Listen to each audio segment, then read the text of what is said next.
Hello students, स्वागत है आप सभी का आपके अपने YouTube channel smart study classes पर। तो आप सभी को पता है कि फिजिकल केमिस्ट्री में इस टाइम हमारा चल रहा है केमिकल काइनेटिक्स और इसके बहुत सारे लेक्चर्स मैं आपको पहले भी प्रोवाइड कर चुका हूं। इससे पहले वाली वीडियो लेक्चर के अंदर मैंने आपको बताया था शून्य कोटि की अभिक्रिया के लिए व्यंजक, प्रथम कोटि की अभिक्रिया और प्रथम कोटि की अभिक्रिया के साथ साथ आभासी एकाणु की अभिक्रिया तक हमारा कंप्लीट हो चुका था। आज हम प्रथम कोटि की अभिक्रिया के लिए व्यंजक स्थापित करेंगे, उसके साथ साथ द्वितीय कोटि की अभिक्रिया, क्रिया की आणविकता और क्रिया कोटि में अंतर, मतलब जो चैप्टर में इसमें इंपॉर्टेंट बचा हुआ वो हम आज की वीडियो में खत्म कर देंगे। इसके बाद मैं आपको नेक्स्ट लेसन पढ़ाऊंगा। बात रही न्यूमेरिकल्स की, तो आप सभी को पता है कि न्यूमेरिकल्स की हमारी केमिस्ट्री में एक सीरीज चल रही है, उसके अंदर मैं आपको न्यूमेरिकल्स करा दूंगा। ठीक है, सॉल्यूशन वाली चैप्टर के न्यूमेरिकल्स करा चुका हूं, फिर इलेक्ट्रोकेमिस्ट्री, फिर केमिकल काइनेटिक्स के न्यूमेरिकल्स हो जाएंगे। बट पहले हम थोड़ा फोकस कर रहे हैं सिलेबस पर, क्योंकि जैसे सिलेबस खत्म हो जाएगा तो फिर हम जितने टॉपिक जितनी सीरीज चाहें स्टार्ट कर सकते हैं। ठीक है, तो सबसे ऊपर आज हेडिंग लगा लो, प्रथम कोटि की अभिक्रिया के लिए व्यंजक। प्रथम कोटि की अभिक्रिया के लिए व्यंजक, अभिक्रिया के लिए व्यंजक, अभिक्रिया के लिए व्यंजक बहुत इंपॉर्टेंट है स्टूडेंट को। बोर्ड परीक्षाओं में भी ये टॉपिक पूछा जा सकता है और जो थोड़े बायो वाले बच्चे ना इसे थोड़ा समझने का प्रयास करना। ठीक है, तो हम मानते हैं कि हमारा ए कोई अभिकारक है और इससे पी प्रोडक्ट बन रहा है। ए क्या है? कोई अभिकारक है और पी इससे कोई प्रोडक्ट बन रहा है। शुरुआत में हमने ए जो है अभिकारक के इसके ए मूल ले रखे हैं। अब एक चीज बताओ, क्या शुरुआत में ही हमें प्रोडक्ट मिलेगा? नहीं मिलेगा ना, तो यहाँ पर लिखोगे 0, मतलब शुरुआत में हमें कोई भी प्रोडक्ट प्राप्त नहीं हो रहा है। बट थोड़ा सा जब टाइम बीतेगा तो इसमें से कुछ घटेगा। मैं मान के चलूँ इसमें से मैंने x को घटा दिया, तो जितना घटा है उतना क्या बनेगा? प्रोडक्ट। तो x मोल हमारा प्रोडक्ट बन जाएगा, बट कब? t समय पश्चात। ठीक है ना, तो इसमें आपको कोई भी दिक्कत नहीं होनी चाहिए। ये क्या है? हमारी स्टार्टिंग में है, प्रारंभ में। जब हमारा टाइम 0 है तो x भी 0 होगा, क्योंकि कोई भी प्रोडक्ट नहीं बनेगा। क्लियर है बच्चों? यहां तक क्लियर है? फिर आगे लिखोगे प्रथम कोटि की अभिक्रिया के लिए, प्रथम कोटि की अभिक्रिया के लिए। तो आप सभी को मैंने इससे पहले वाली जो शून्य कोटि की अभिक्रिया थी उसमें भी आपको मैंने बताया था कि क्रिया का जो वेग है वो द्रव्यानुपाती क्रिया के नियमानुसार, जो क्रिया का वेग है वो अभिकारक के सक्रिय द्रव्यमान के अनुक्रमानुपाती होता है। तो आप यहां पर भी लिखोगे सेम, क्रिया का वेग। आप सभी को पता है वो क्या होता है? dx/dt। ये किस पर डिपेंड करेगा? अभिकारक के सक्रिय द्रव्यमान पर, तो प्रोपोर्शनल a - x। क्लियर है बच्चों? ये जो क्रिया का वेग है a - x के अनुक्रमानुपाती होगा। सीधे सीधे मैं ये भी कह सकता हूं। आप सभी को पता है कि जब इसको हम हटा दे तो कोई ना कोई कांस्टेंट आता है, तो या dx/dt is equal to k a - x। तो यहां लिखोगे जहां k इज इक्वल टू प्रथम कोटि की अभिक्रिया का वेग स्थिरांक, प्रथम कोटि की अभिक्रिया का वेग स्थिरांक, अभिक्रिया का वेग स्थिरांक। ठीक है बच्चों? यहां तक तो शायद बायो वाले बच्चों को भी कोई दिक्कत नहीं होगी, सिंपल सी चीज की है अभी तक तो मैंने। आगे आप क्या करोगे? a - x को dt की जगह ले जाओ और dt को a - x की जगह ले जाओ।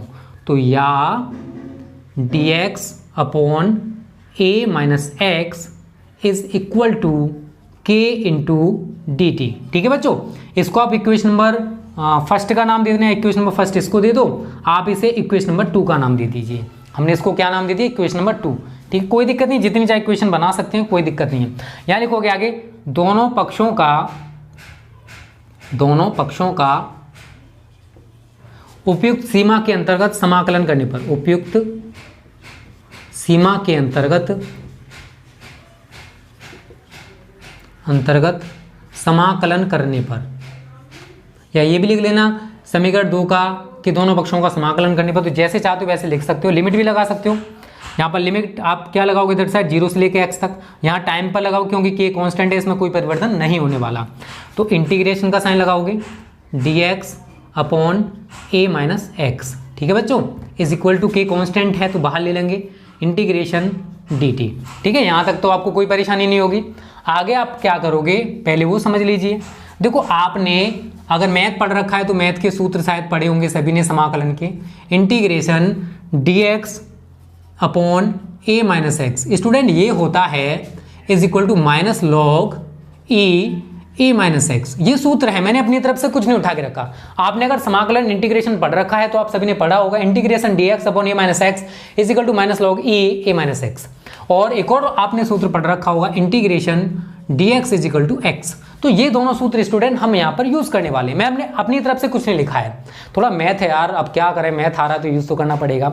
तो यहाँ पर हम क्या करेंगे, इसको हटाकर हम उस वैल्यू को लगा देंगे, पूरी वैल्यू को, माइनस, इसलिए minus log A minus x is equal to, ठीक है बच्चों, के तो के रहेगा, के और इंटीग्रेशन dt का मतलब dx हो गया, इंटीग्रेशन dt को मैं क्या लिख सकता हूं, के टी आ जाएगा प्लस c, जहां c इज इक्वल टू क्या है, समाकलन स्थिरांक, जहां c बराबर समाकलन स्थिरांक। ठीक है बच्चों, कोई दिक्कत नहीं आता तो आप सभी को, बस मैंने सेम पैटर्न अपना रहा हूं, कोई अपनी तरफ से उठा के वैल्यू नहीं रखी अभी तक। उसके बाद आप क्या करोगे, आप इसे इक्वेशन नंबर 3 बना दीजिए, ठीक है। अब आप लिखोगे जब t बराबर 0 तब x बराबर 0। तो आप सभी ने शुरुआत में देखा था, जब टाइम हमारा 0 था, जब शुरुआत में टाइम कितना था 0, तो शुरुआत में तो हमें कोई प्रोडक्ट नहीं मिला, तो x बराबर 0 मैंने कर दिया था। ये दोनों वैल्यू आप यहां पर लिख दो, इसलिए समीकरण 3 से ये सारी वैल्यू लगा दीजिए आप सभी, minus log A minus 0 is equal to K into 0 plus C, minus log A is equal to, ये तो 0 हो गया, सी। हमारे पास सी की वैल्यू निकल के आ गई बच्चों, किसकी वैल्यू निकल के आ गई, सी की। इस सी के मान को हम उठाकर समीकरण 3 में लगा देंगे। तो देखो एक दो बार आप खुद इसको करने का प्रयास करना, क्योंकि एक बार में किसी की समझ में नहीं आने वाला। 1 2 3 बार जब आप खुद करने का प्रयास करोगे तो आपको ऑटोमेटिक तैयार हो जाएगा। ठीक है बच्चों, तो लिखोगे सी का मान समीकरण 3 में रखने पर, सी का मान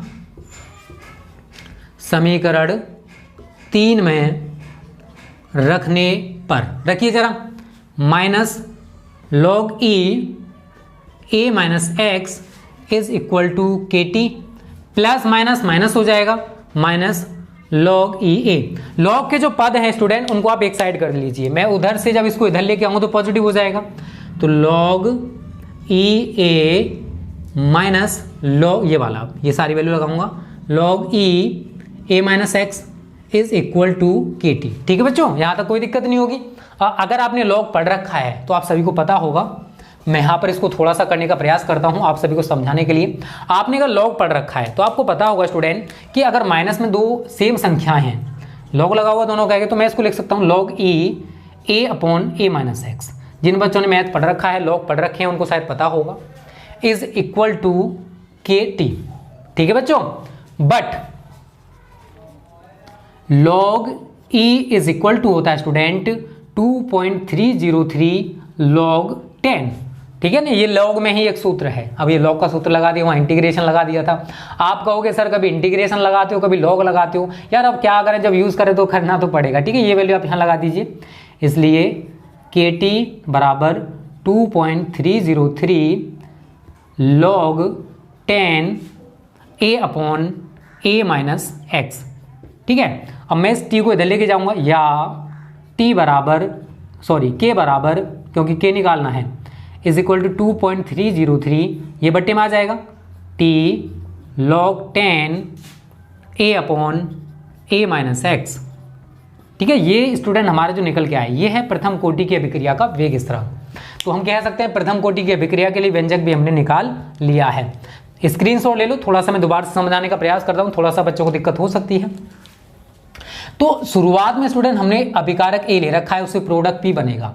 हमने इसके एमओ ले रखे हैं, तो शुरुआत में तो कुछ नहीं बनेगा प्रारंभ में, लेकिन जब कुछ टाइम बीत जाएगा तो इसमें से कुछ घटेगा, तो इसमें से एक्स घटा तो एक्स मोल हमारा प्रोडक्ट बन जाएगा, बट कब, टी समय पश्चात।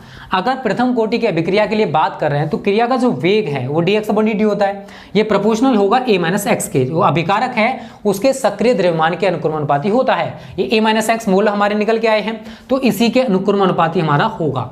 उसके बाद dx upon dt is equal to k, क्योंकि इसको हटाओगे तो कोई ना कोई कांस्टेंट आता है, तो यहाँ पर क्या आ गया के क्या स्टूडेंट, प्रथम कोटि की अभिक्रिया का वेग स्थिरांक है। उसके बाद हमने क्या किया, dt को इसकी जगह ले गए, इसको इसकी जगह ले आए, तो ये हमारा निकल गया कि dx upon a minus x is equal to k into dt। तो आप यहाँ पर ये भी लिख सकते हो समीकरण 2 के दोनों पक्षों का समाकलन करने पर। अदरवाइज अगर लिमिट की बात करूँ तो हम यहाँ पर 0 से लेकर x तक परिवर्तन कर रहे हैं और यहाँ पर 0 से लेकर t तक, क्योंकि ये कॉन्स्टेंट है, इसमें कोई भी परिवर्तन बच्चों नहीं होगा। दोनों पक्षों का उपयुक्त सीमा के अंतर्गत हमने समाकलन कर दिया। तो integration dx upon a minus x is equal to k integration dt, और ये वाला मैथ का सूत्र होता है, अगर आपने मैथ पढ़ रखा है इंटीग्रेशन तो आपको पता होगा, minus log e a minus x होता है, और इंटीग्रेशन dx बराबर क्या होता है बच्चों, x। तो ये हमने दोनों जो सूत्र हैं हमने यहाँ पुट कर दिए और हमारा एक ये इक्वेशन बन जाएगा minus log e a minus x is equal to k t plus C. C क्या है हमारे यहाँ पर, समाकलन स्थिरांक, इंटीग्रेशन कांस्टेंट हमारा निकल के आ जाएगा। और यहाँ पर हमने लिखा है जब t बराबर 0 तब x बराबर 0, मतलब जब हमारा समय 0 है, जब हमारा समय शुरुआत है तो 0 होगा, तो हमारा जो प्रोडक्ट है वो बनेगा क्या यार, नहीं बनेगा, तो x बराबर 0। तो समीकरण 3 से, जो समीकरण हमने 3 ले रखा है उसमें हमने सारी वैल्यू पुट की, ये सी का मान समीकरण 3 में पुट कर दिया तो हमारे ये निकल के आ गया। ठीक है, उसके बाद हमने देखो कैलकुलेशन किया, थोड़ी थोड़ी सी समझ में आ गया होगा। कोई दिक्कत है कमेंट करके बता देना बच्चों। ठीक है, यहाँ तक तो आपको क्लियर हो गया होगा। इसको मिटा दें बच्चों, कोई दिक्कत हो कमेंट कर देना, कोई दिक्कत नहीं है यार, इंपॉर्टेंट है, पूछा जा सकता है। आगे हम इसे थोड़ा सा और करने का प्रयास करेंगे। क्रिया अगर हमारी आधी हो रही है, यहां लिखोगे क्रिया के अर्धपूर्ण होने पर, क्रिया के अर्धपूर्ण होने पर, अगर हमारी जो क्रिया है अगर हम कहें पूरी ना होकर आधी हो रही है तो यहाँ लिखोगे स्टूडेंट जो टाइमिंग है, यहाँ पर समय 1/2 मैं रिप्रेजेंट कर रहा हूँ, 1/2 लगाना नहीं है, ठीक है ना। तो हमने समय को कुछ इस प्रकार से यूज़ करेंगे, t हाफ एंड। अब एक चीज़ बताइए, जो प्रोडक्ट है वो तो पूरा नहीं बनेगा ना, जब क्रिया हमारी आधी हो रही है तो जो प्रोडक्ट है वो भी तो अभिकारक का आधा हो जाएगा। अभिकारक हमने कितना ले रखा था, a मोल, तो हमारा x जो है वो कितना बनेगा, a/2 मोल। ठीक है बच्चों, तो x हमारा कितना यूज होगा, a/2। कब होगा, जब क्रिया हमारी अर्धपूर्ण हो रही है। इसलिए अब जो प्रथम कोटि की अभिक्रिया है वहां पर सारी वैल्यूज लगा दीजिए, k is equal to 2.303 upon t की जगह t 1/2 log 10 a upon a minus x की जगह a/2। ठीक है बच्चों, x की जगह क्या यूज करोगे आप, a/2 is equal to 2.303 upon t half log 10 a upon a में से, मतलब अगर मैं आपसे कहूं कि एक है, एक में से आधा घटाना है, क्या बचेगा यार, आधा ही बचेगा ना, मतलब a/2 बचेगा।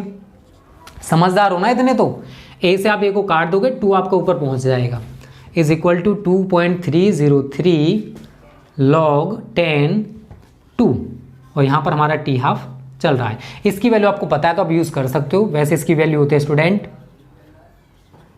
0.3010 अपॉन t हाफ, यहाँ लिख देना, चूंकि log 2 की जो वैल्यू है वो हमारी होती है 0.3010। ठीक है बच्चों, तो अब आपको कुछ नहीं करना है, आप इन दोनों का मल्टीपल कर लेना आपस में, इन दोनों का, तो निकल के आएगा 0.6932 अपॉन t हाफ। आप करके देख सकते हो, कोई दिक्कत नहीं है। अगर हमारी क्रिया अर्धपूर्ण हो रही है तो उसके वेग स्थिरांक का व्यंजक कुछ इस प्रकार से होगा 0.6932 अपॉन t हाफ। क्लियर है ना, कोई दिक्कत तो नहीं है, दिक्कत तो कमेंट कर देना। ठीक है, तो इस तरीके से स्टूडेंट एक चीज और देखिए, आप इस समीकरण में कोई सांद्रण का पद देख रहे हो, a माइनस एक्स कुछ नहीं है ना, तो इसका मतलब क्या है कि अगर क्रिया हमारी अर्धपूर्ण हो रही है तो क्रिया के होने में लगा समय अभिकारक के सांद्रण पर निर्भर नहीं करता है। ठीक है, अभिकारक के सांद्रण पर डिपेंड नहीं करेगा। ठीक है ना, तो यहाँ पर आपका नोट पॉइंट लिखना चाहते हो लिख सकते हो कि क्रिया के अर्धपूर्ण होने पर लगा समय क्रिया के प्रारंभिक सांद्रण पर डिपेंड नहीं करता, निर्भर नहीं करता है। ठीक है, चाहे आप शुरुआत में 100 मोल ले लो, 50 मोल ले लो, कितने मोल ले लो, लेकिन क्रिया के अर्धपूर्ण होने में लगा समय सेम रहेगा। उसमें कोई भी, अगर मैं कहूँ कि कोई क्रिया है उसके होने में, अर्धपूर्ण होने में 5, मतलब शुरुआत में अगर हमने कहें कि 5 मोल हैं, 5 मोल के अर्धपूर्ण होने में 10 मिनट का समय लग रहा है, तो ऐसा नहीं है, अगर मैं यहाँ पर 1000 मोल भी कर दूं ना अभिकारक के, तो भी स्टूडेंट अर्धपूर्ण होने में 10 मिनट का ही समय लगेगा, क्योंकि सांद्रण पर डिपेंड नहीं कर रहा है। तो सांद्रण कितना भी हो सकता है, लेकिन अर्धपूर्ण होने में लगा समय चेंज नहीं होगा। क्लियर है, तो जल्दी से इसका स्क्रीनशॉट ले लीजिए। प्रथम कोटि की अभिक्रिया हमारी कंप्लीट हो चुकी है। अब मैं आपसे कहूँ कि इसका वेग स्थिरांक का यूनिट आपको निकालना है तो आप निकाल सकते हो, यहाँ लिख लेना प्रथम कोटि की अभिक्रिया के वेग स्थिरांक का मात्रक। देखो सीधा सीधा इसी से निकाल दो यार, 0.6932 अपॉन टी हाफ है। अब नीचे समय है तो हमारा यूनिट 1 अपॉन समय करके आ जाएगा। इसको आप ऊपर लेके जाओगे तो समय -1 या मिनट -1 या सेकंड -1, कुछ इस प्रकार से इसके यूनिट बन जाएंगे। ठीक है बच्चों, तो यहां तक आपका कंप्लीट हो गया है। स्क्रीनशॉट ले लीजिए इसका जल्दी से। फिर अब बात करते हैं द्वितीय कोटि की अभिक्रिया। ठीक है, कुछ नहीं, देखो द्वितीय कोटि की अभिक्रिया से पूछी नहीं जाती, पूछा यहीं से ज्यादा, न्यूमेरिकल यहां से ज्यादा बनता है, इसलिए आपको न्यूमेरिकल्स पे ज्यादा फोकस करना है। ठीक है, न्यूमेरिकल आप तैयार कर लेना इस चैप्टर के, तो आपको ज्यादातर टॉपिक्स वहीं से मिल जाएंगे, क्योंकि न्यूमेरिकल्स इस चैप्टर का इंपॉर्टेंट है बस, और यहाँ से कुछ ज्यादा नहीं बनता है। और जितनी क्रिया की आणविकता, कोटि में अंतर कभी कभी पूछ लेता है, वो मैं आपको पढ़ा दूंगा आज ही। तो उसके साथ ही हमारे चैप्टर आज खत्म हो रहा है। और वीडियो अगर अच्छी लग रही है तो वीडियो को लाइक और शेयर कर देना, कंजूसी मत किया करो यार, कंजूसी बहुत करते हो आप सभी लाइक करने में। चलो, द्वितीय कोटि की अभिक्रिया, सेकेंड ऑर्डर रिएक्शन, द्वितीय कोटि की अभिक्रिया, इंग्लिश में लिख लीजिए second order reaction, second order reaction. तो यार सेम डेफिनेशन है, आपने जो पढ़ रखी है ना वही डेफिनेशन लिखूंगा, बस थोड़ा सा चेंज कर दूंगा। यार चेंज तो करना पड़ेगा, नहीं तो सेम चीजें कैसे लिखूं। वह अभिक्रिया जिसमें अभिक्रिया का वेग, जिसमें अभिक्रिया का वेग अभिकारक के दो अणुओं की सांद्रता पर, दो अणुओं की सांद्रता पर निर्भर करता है, कोमा द्वितीय कोटि की अभिक्रिया, द्वितीय कोटि की अभिक्रिया कहलाती है। तो मैंने कुछ नहीं किया, डेफिनेशन आपको मैंने बताया था स्टूडेंट, सेम डेफिनेशंस हैं, थोड़ा सा तो अंतर होगा स्टूडेंट, बस मैंने यहाँ पर प्रथम अणु की जगह दो अणु कर दिए, एक अणु की जगह दो अणु कर दिए। तो वह अभिक्रिया जिसमें अभिक्रिया का वेग अभिकारक के दो अणुओं की सांद्रता पर निर्भर करता है, द्वितीय कोटि की अभिक्रिया कहलाती है। आप यहाँ पर एग्जाम्पल देख सकते हो स्टूडेंट, एथिल एसीटेट के, एथिल एसीटेट की NaOH के साथ क्रिया, NaOH के साथ क्रिया। तो अगर आप एथिल एसीटेट की क्रिया NaOH के साथ कराते हो तो वो हमारी सेकंड ऑर्डर रिएक्शन होगी, और जल के साथ कराओगे तो फर्स्ट ऑर्डर रिएक्शन होगी, मैं आपको बता चुका हूँ। तो ethyl acetate CH3 COO C2H5 plus NaOH is given you, वही सेम यार, इसका CH3 COO, इसका Na, तो CH3 COO Na प्लस इसका C2H5 और इसका OH C2H5OH। ठीक है बच्चों, तो अब होने के वाला देखो एथिल एसीटेट और NaOH ये दोनों आपस में मिलेंगे, और जब ये प्रोडक्ट बनेंगे तो इसके सांद्रण में मापनीय कमी होगी, मतलब इसमें से भी कुछ घटेगा और इसमें से भी कुछ घटेगा, क्योंकि यहाँ पर दोनों के दोनों रिएजेंट्स हैं, दोनों के दोनों अभिकारक हैं। तो ये दोनों अभिकारक आपस में क्रिया करेंगे और प्रोडक्ट्स आपस में मिलकर बनाएंगे, तो इसके सांद्रण में मापनीय कमी हो रही है, इसी वजह से इसकी कोटि कितनी हो जाएगी 1, और इसके सांद्रण में मापनीय कमी होगी, मतलब इसकी मात्रा में भी कमी होगी। जब प्रोडक्ट बनेगा तो इसमें से भी कुछ घटेगा, तभी तो प्रोडक्ट बनेगा, तो एक कोटि आपकी इसकी हो जाएगी। तो स्टूडेंट क्रिया की कोटि आपकी कितनी हो जाएगी, सीधी सीधी 2, क्रिया की कोटि बराबर 2। और अगर आप इसके वेग स्थिरांक का यूनिट, द्वितीय कोटि की अभिक्रिया के वेग स्थिरांक का मात्रक, ठीक है, ये भी लिख लीजिए, कभी कभी ऑब्जेक्टिव में पूछ लेता है। ठीक है, आपको तैयारी पूरी करके जानिए, कोई भी क्वेश्चन आपसे आउट नहीं जाना चाहिए। वेग स्थिरांक का यूनिट तो यार कुछ नहीं है, मोल -1 लीटर सेकंड -1, ये द्वितीय कोटि की अभिक्रिया के वेग स्थिरांक का यूनिट होता है, जो कि आप सभी को याद रखना है। ठीक है बच्चों, तो द्वितीय कोटि की अभिक्रिया किसे कहते हैं, और इसका ये आपका एग्जाम्पल हो गया, आप आसानी से कर पाओगे। अब देखो आपके सिलेबस में प्रथम और शून्य कोटि की अभिक्रियाओं के व्यंजक हैं, वो मैंने आपको करा दिए हैं। सेकंड ऑर्डर रिएक्शन का आपके कोर्स में व्यंजक नहीं है, तो वो नहीं होगा, तो आप इसको खुद ही तैयार करना। ठीक है, अब आप बात करते हैं आज के लास्ट टॉपिक की, क्रिया की आणविकता व क्रिया की कोटि में अंतर, क्रिया की आणविकता व क्रिया की कोटि में अंतर, क्रिया की कोटि में अंतर। ये इंपॉर्टेंट है, मोस्ट इंपॉर्टेंट है 2021 के लिए। इसको आप अच्छे से प्रिपेयर कर लेना बच्चों, क्योंकि ये बोर्ड परीक्षा में बहुत बार पूछा गया है और इस बार भी पूछा जा सकता है। तो आप यहाँ पर दो खाने से बनाओगे, एक तरफ लिखोगे क्रिया की आणविकता, मॉलिक्यूलरिटी ऑफ रिएक्शन, और एक तरफ लिखोगे आप क्रिया की कोटि। मैं आपको पॉइंट्स बता दे रहा हूँ, उसी आधार पर आप दोनों पॉइंट्स लिखोगे, ठीक है। तो आपको खुद करना पड़ेगा, ये पॉइंट समझ लीजिए। 3 पॉइंट्स कराऊंगा मैं। देखो स्टूडेंट, अगर हम क्रिया की आणविकता की बात करें तो क्रिया की आणविकता जो है एक पूर्ण संख्या होती है। पूर्ण संख्या का मतलब है कि 1 2 3 4 कुछ भी हो सकती है। लेकिन जो क्रिया की कोटि है स्टूडेंट, ये भिन्नात्मक भी हो सकती है, मतलब ये पॉइंटों में भी आ सकती है, क्योंकि हम इसको प्रायोगिक प्रयोग द्वारा ज्ञात करते हैं। तो यहाँ पर आप क्या लिखोगे, क्रिया की आणविकता एक पूर्ण संख्या होती है। क्रिया की आणविकता एक पूर्ण संख्या होती है। बट यहाँ लिखोगे क्रिया की कोटि भिन्नात्मक भी हो सकती है, मतलब भिन्न के रूप में भी हो सकती है। अब भिन्न के रूप में तो इसका मतलब पॉइंटों में आएगी, तो क्रिया की कोटि भिन्नात्मक भी हो सकती है। क्लियर है। क्रिया की आणविकता एक पूर्ण संख्या होती है, बट क्रिया की कोटि भिन्नात्मक भी हो सकती है।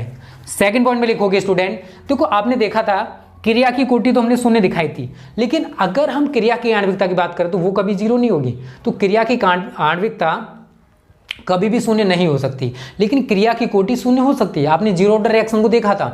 तो अगर हम कोई रिएक्शन कर रहे हैं तो उसमें कोई ना कोई अभिकारक तो हम यूज करेंगे, और जब अभिकारक यूज करें तो उसकी कोई ना कोई आणविकता जरूर होगी। तो क्रिया की आणविकता कभी भी शून्य नहीं हो सकती, लेकिन क्रिया की कोटि शून्य हो सकती है। तो ये आपका सेकंड पॉइंट हो जाएगा कि क्रिया की आणविकता कभी भी शून्य नहीं हो सकती, लेकिन क्रिया की कोटि शून्य भी हो सकती है। क्लियर है। थर्ड पॉइंट बहुत ज्यादा इंपॉर्टेंट है, क्रिया की आणविकता जो है स्टूडेंट वो अभिकारक के अणुओं की संख्या पर निर्भर करती है। अगर मैं इसकी निकालूं तो एक अणु क्रिया की आणविकता 2। तो जो क्रिया की आणविकता है वो अभिकारक के अणुओं की संख्या पर डिपेंड करती है। जितने अभिकारक के अणु होंगे क्रिया की आणविकता भी उतनी होगी। बट क्रिया की जो कोटि है स्टूडेंट, ये क्रिया के वेग और अभिकारकों की सांद्रता पर निर्भर करती है। ये क्या है स्टूडेंट, अगर हम क्रिया की कोटि की बात करें तो क्रिया की कोटि अभिक्रिया के वेग और अभिकारकों की सांद्रता के संबंध को बताती है कि क्रिया का वेग कितना है और अभिकारकों में आपस में क्या रिलेशन है। ये क्रिया की कोटि के द्वारा या ऑर्डर ऑफ रिएक्शन के द्वारा हम ज्ञात कर सकते हैं। तो आप इसमें क्या लिखोगे कि क्रिया की कोटि अभिक्रिया के वेग और अभिकारकों की सांद्रता को बताती है। लेकिन यहां पर क्या लिखोगे, क्रिया की आणविकता अभिकारक के अणुओं की संख्या पर निर्भर करती है, मतलब जितने अभिकारक के अणु होंगे उस हिसाब से मॉलिक्यूलरिटी ऑफ रिएक्शन निकाल सकते हैं। तो ये स्टूडेंट जितना भी था इस चैप्टर में केमिकल काइनेटिक्स में जो बोर्ड परीक्षा में पूछा था वो कंप्लीट मैंने करा दिया है। और अगर आपके अकॉर्डिंग लगता है कि कोई टॉपिक रह गया है तो वो मुझे आप कमेंट करके बता सकते हो। बट अकॉर्डिंग टू मी यही सारे टॉपिक्स हैं, क्योंकि यहाँ से इतना ज्यादा नहीं बनता है बच्चों, यहाँ पर आपको ज्यादा फोकस नहीं करना है।